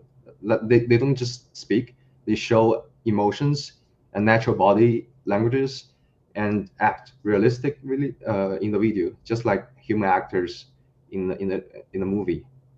And I think the most interesting part about Mocha is like generating characters directly from speech and text. So it doesn't rely on any auxiliary signals such as like traditional talking head models that only animate human faces. I want to highlight this point for like just 1 second. What I just showed with Omni Human and with Hedra Labs, they require an image and some audio, let's say. This is not that. You don't require an image, right? Yeah. You generate these characters from where? Where do these characters come from? No, from the noise space, right? From the latent space. You basically just like bring them up to life. Which is I found incredible. Let's watch. I think we now can have with sound. Let's watch like some of the examples of the launch trailer you guys have. Oh, it's just when you're a kid. I said it before and I'll say it again. Life moves pretty fast. Are you behind on your credit card bills? Good, pick up the phone and start dialing. Oh, tired of him being gone. For folks who are listening, some of these characters, like this character that we're watching right now, holds a cup of coffee, and there's like a bunch of things happening, what I presume is New York in the background. People are walking. It looks realistic. This character that we're watching now is a woman in like a sweater. She holds a cup of coffee with like 2 hands, and you can see the cup of coffee. First of all, kudos on the hands, man. What the hell? The hands look realistic. Like all the fingers are here, all the right amount of fingers. She holds the cup with like the 2 fingers. But also like she talks and then she drinks from the cup. What is going on here? Tong, help us understand like what you guys cooked here, because this looks to me like crazy. I don't know. It's just I would try this prompt. It's just saying that yeah, this woman is drinking while talking, and then we send the model speech. She's going to talk, and then we found this. The model generated this directly. It's so good. It's so good. It really, some of these that I walked through, like this specific guy, Yeah, they look so realistic. It's unbelievable. Like this looks like a scene from a movie. Life moves pretty fast. You don't stop. Folks who are listening, this guy is holding a cigar, and the Life moves the smoke trail follows the cigar like perfectly. pretty This fast. looks. You don't. I don't think that if I show this to my mom today, my mom will be able to even understand that this is not real life. This was taken of a person. This is crazy. What was hard about this? Tell us about some of the work. Tell us about like how did you get this done, and what is the kind of the implications of some of this work? Implications? Yeah, tell us a little bit about like challenges that you found. How was this trained as much as you can? I know that like Meta is not always open fully, but like you guys also like published a paper. So give us some highlights for folks who are following. Yeah, how yeah, is this? How is this good? Yeah, I can walk you guys through the promotional tweet. Basically, summarize the architectures and stuff. Yeah, absolutely. Oh, can I share my screen? Yeah, you can share screen as well. Sure. Okay. Let me, one sec. I'll just give you a heads up. We love deep dives, but we're we don't have like too much time for like a super deep dive, but would love to hear from you kind of some insights and some incredible things from training this model. And folks should absolutely check it out. Like we'll add this to the show notes as well because I'm showing crazy. Tweets, right? Yeah. Can you zoom in a little bit, please? Yeah. Basically, it's just like for four tweets. Could you just zoom in, please? Oh, so that, zoom in. Like this? No, just like go back and hit control. Yeah, like this. This is great. Okay. Yeah, basically this is the overall architecture. It's like we project the speech and the text, and also the videos all into tokens, and then the whole thing is like a DIT architecture. DIT is diffusion transformer. Diffusion transformers, yes.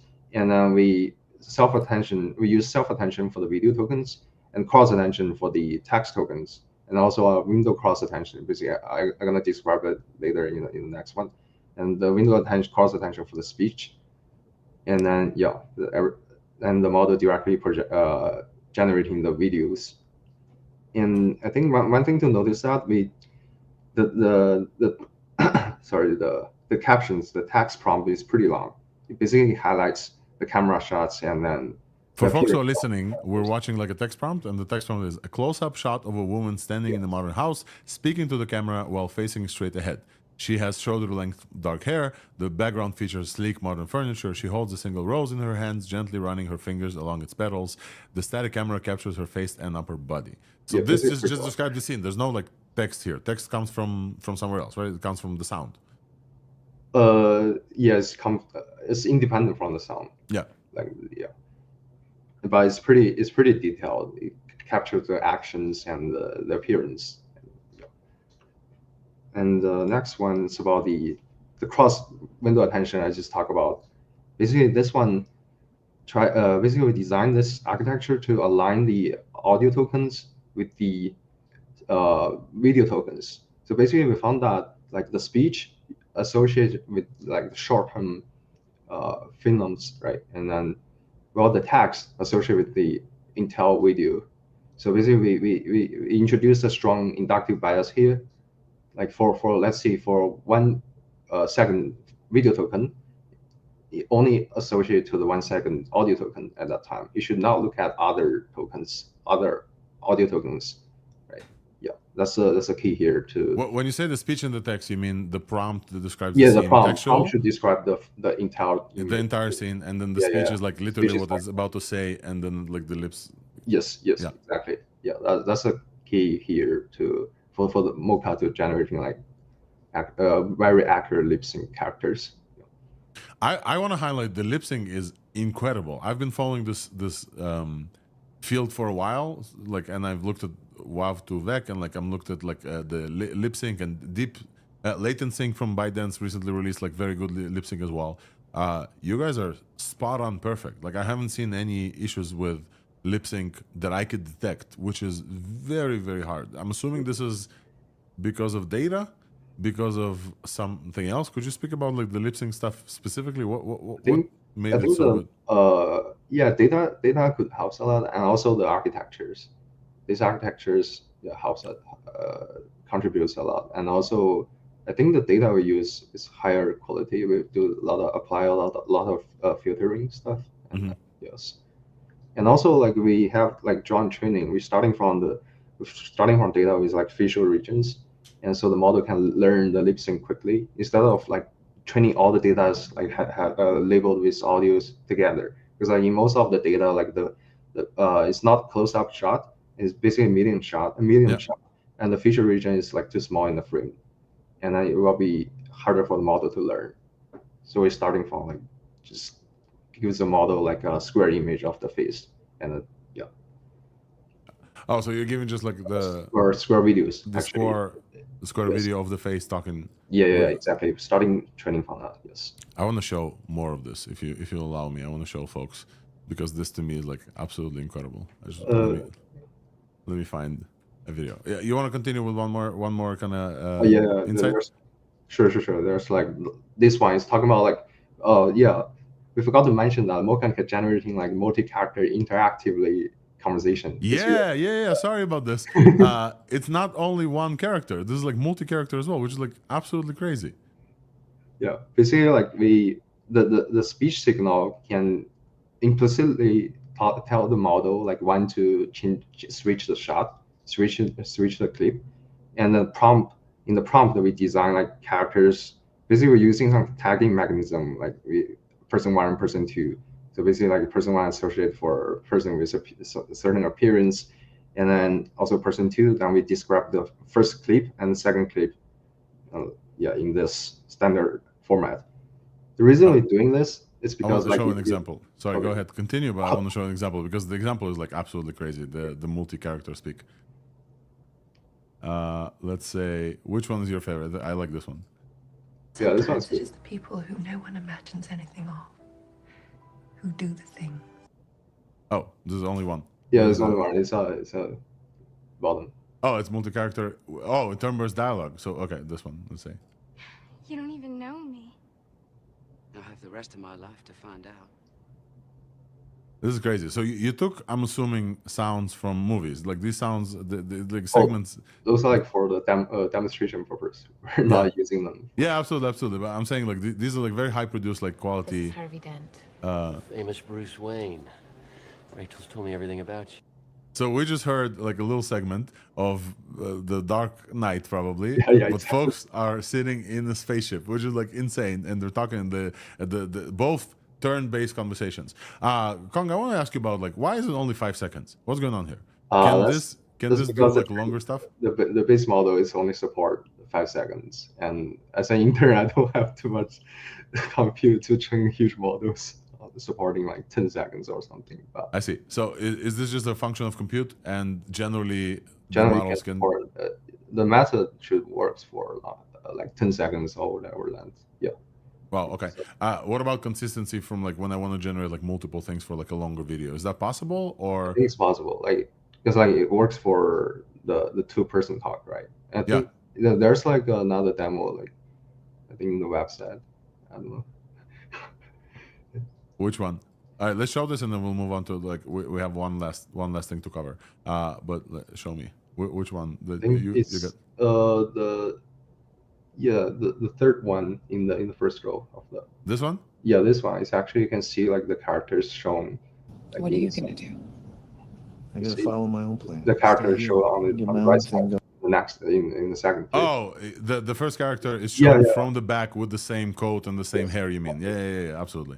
This one actually is the one that I kind of I see an AI picture here. Like I see her face is moving weird. Some of them are like so realistic that I cannot like, cannot discern. But this one I could like discern a little bit that this was like an AI.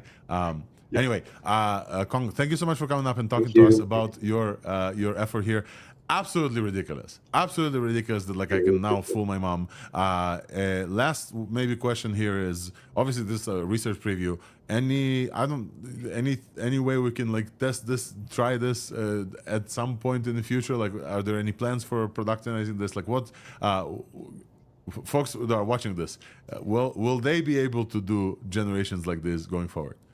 I think that's gonna require the approval from Meta, but personally, I can try to implement on some like open source models. Yeah, if it's possible in open source, and you need support in compute, and we have folks who are listening who have compute to support, follow Kong. Tong, I think you said, right? Yeah, Tong. Yeah, Tong. And follow Tong, and then please also let's have this in open source as well. This is crazy, folks. This is crazy. I encourage you to go to Mocha and check out some of the videos. Some of them just like are absolutely ridiculous. Tong, thank you so much for coming up. Folks, we need to cover a few more things in the audio and video, but Yam, LJ, what do you guys think about this like craziness? I want Yam first of all. It just like you can follow like every single day, like you get a crazy thing, like you don't. It's hard to even appreciate how crazy that is because like the week before you've seen what happened. So, but it's like absolutely amazing. Seriously, like that, I don't know. I mean, are we at the point where you can actually run this without a heavy setup, or? Oh, yeah, you broke away. Yeah, you can run this. You're good. Okay. So folks, so Mocha, definitely check it out. The next thing, and I think the last thing that we're going to cover, folks, for today, unless I miss some multiple things, is I want to show you or have you listen to the two things. Okay, so Mocha is unreleased. Omni Human that I told you about is now possible in the Dreamina website, and you can try this. But also now with image generation from ChatGPT, I saw Olivia Moore from A16Z talk about Hedra Labs, and I want to show you Hedra as well. Hedra is also doing Hedra Labs. 1 second, please. Hedra Labs. Yeah, like this. What am I doing? I want to show you. I want to make it so you can hear. Chrome only allows hearing to tabs. Sorry, 1 second, please. So Hedra Labs also does animation for characters, and in order to show you what this means, I need to maybe go here. Okay, we'll skip Hedra Labs. I want to show you now Helio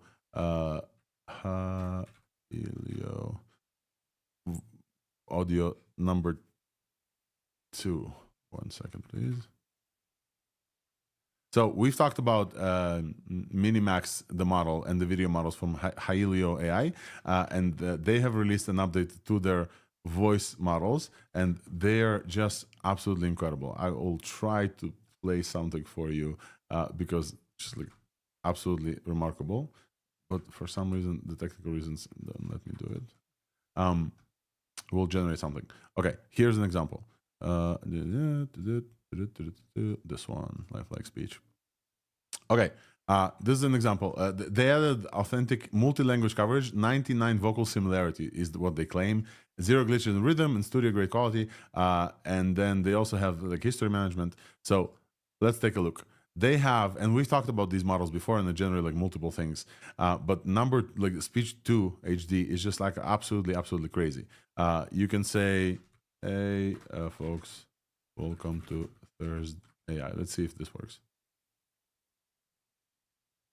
Come on, generate. Of course, let me log in.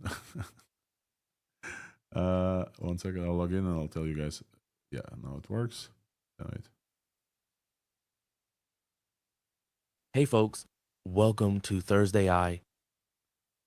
First of all, right off the bat, this is one of the first text generations that said Thursday AI correctly without me having to like spell it differently, right? But the thing is that they have here, they have voice modifier and they have emotions. You can have them say this with a happy thing.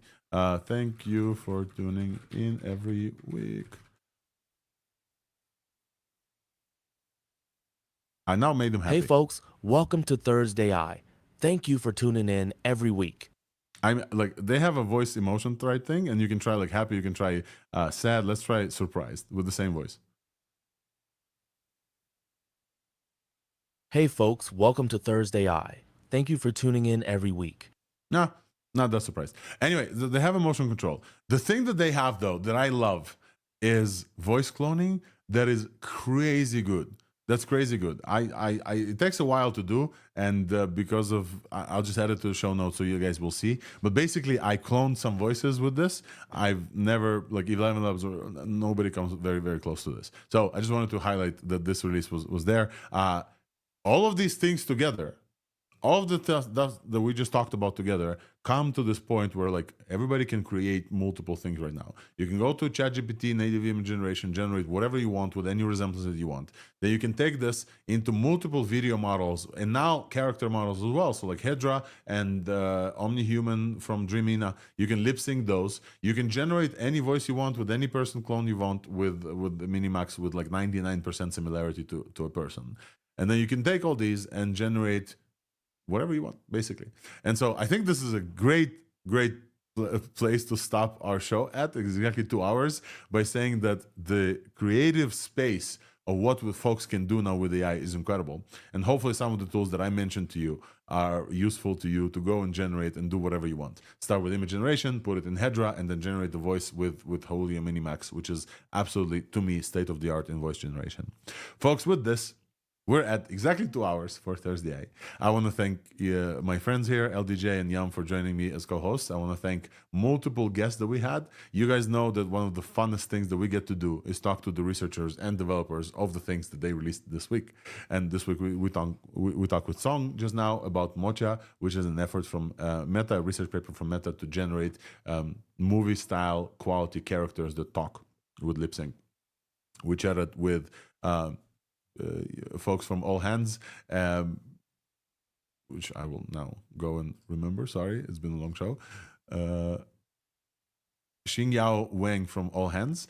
So we chatted with Xinxyao Wang from All Hands about All Hands releasing their own model that they've trained fine-tuned on top of Qwen 2.5B, 32B, and that performs well. And also Open Hands, their open competitor to Devin, now is very close to the state of the art of agent generation, coding generation models. We also chatted with Zach Nusbaum from NOMIC about NOMIC multimodal embeddings as well. So always great to have expert folks that did the work to come and share the work on Thursday. It's always great for me to just like be here. Alex, have you seen Devin 2? Yes, breaking news. I don't know if it's called. Worth calling breaking news? Okay, one for fun. AI breaking news coming at you only on Thursday. All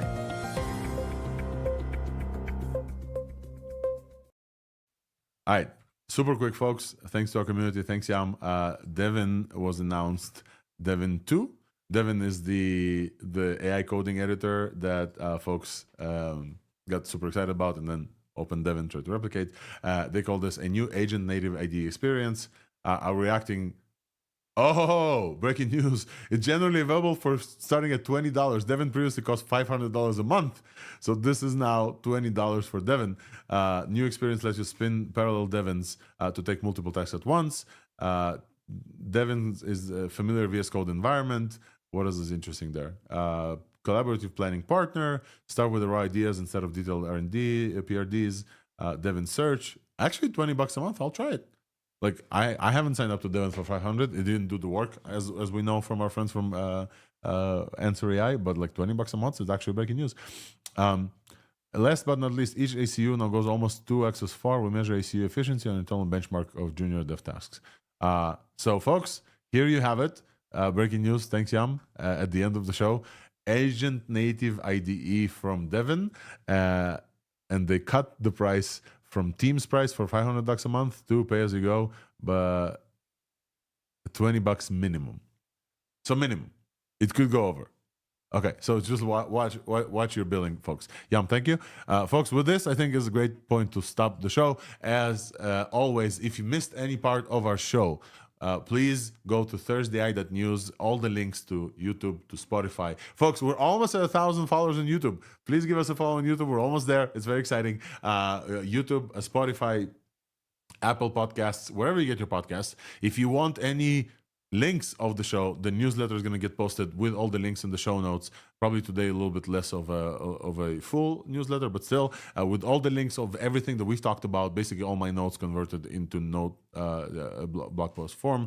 If you missed any part of the show, if you don't miss any part of the show and you want to support this podcast, the best way to support us is to share with a friend and give us 5-star reviews on the podcast platforms. It really, really, really helps. If you want to support financially, I never talk about this, but like the Substack, you can Substack is free if you don't want to, but if you want to support, Substack is possible to support financially as well. This helps run the show smoothly. But other than that, folks, next week I'm going to talk about observable tools. It's also a great way to support as well. Thank you everybody for tuning in from week to week. It's really a great pleasure of ours to host these incredible guests to talk about the work they do, to host all of you in the community, to give us like updates about everything that happened, and to keep us up to date as well. We here live on stage are getting up to date from one another as well, and hopefully this translates to you as well. With that, happy Thursday. Thank you so much for joining, and we'll see you here next week.